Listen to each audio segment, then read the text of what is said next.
في فرق بين التغذية الصحية وبين الدايت. مش معنى ان انت مش محتاج تعمل دايت ان انت ما تاكلش صح، ومش معنى انت محتاج تعمل دايت ان انت تعمله بطريقة غلط. فمثلا ممكن يكون واحد وزنه كويس مش محتاج يخس، مناسب مع طوله ومع سنه، بس مش بياكل بطريقة صح فيجيله سوء تغذية على المدى البعيد. وعلى الناحية التانية واحد وزنه زيادة بس بياكل اكل صحي وسليم، بس بياكل منه كتير. فانا هتكلم على التغذية الصحية كموضوع وعلى الدايت كموضوع لوحده، الاتنين مرتبطين ومنفصلين في نفس الوقت. اول موضوع اتكلم فيه في التغذية الصحية اللي هو اكتر حاجة جسمك متكون منها، المية. هنقول شوية معلومات كده سريعة عن المية.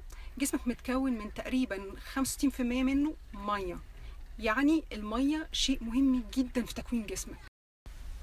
كانوا بيقولوا ان انت المفروض تشرب 8 كوبايات كبار ميه في اليوم، وكمان كان ليها حسبه بيقولوا انت المفروض تحسب عشان وزنك ليك كام ميه في اليوم كده بالتقريب.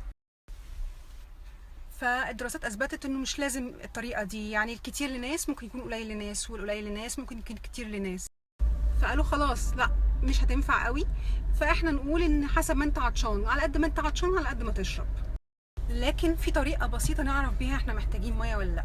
البول لو هو لونه فاتح اصفر فاتح كده ومن غير سمال، يبقى ده انت كده تمام في شرب الميه. وكل ما لون البول يغمق يبقى معنى كده انت محتاج تزود ميه، انت كده عندك جفاف. اوكي طيب، بس انا مش بتكلم على الاسباب المرضيه لغمقان لون البول.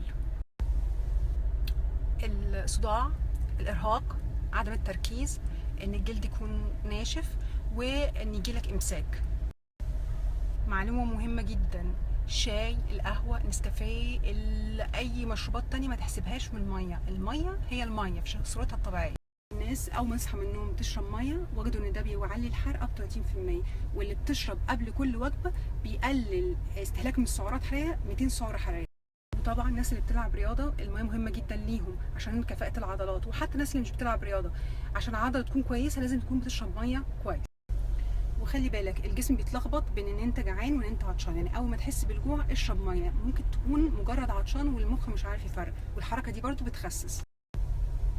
اول ما نصحى من النوم، وقبل كل وجبه بنص ساعه، وقبل ما ندخل ننام، وقبل ما ندخل ناخد شاور، برضه بيقولوا ان ده بيقلل الضغط الناس اللي ضغطهم عالي. والناس اللي مش بتحب طعم الميه ممكن تقطع فيها خيار، ليمون، كيوي، فراوله، اي فاكهه انت تحبها بحيث تغير طعمها، برضه دي تحتسب ميه عادي جدا. ممكن يكون معاك ازازه تقول ان دي هخلصها خلال الصبح ودي هخلصها خلال بالليل، وممكن يكون بموبايل اب يفكرك كل شويه انت المفروض تشرب ميه. ولا بعد مليون سنه الميه ملهاش دعوه بالكرش تماما. الكرش حضرتك بيجي من الاكل الكتير وقله الحركه وان انت طول النهار قاعد على المكتب. كل السنابس دي هجمعها وانزلها على انستجرام، هحط لكم الاكونت بتاعي هناك على انستجرام، ولو محتاجين اي حاجه اكتبوا لي كومنتس هناك او ابعتوا لي سناب.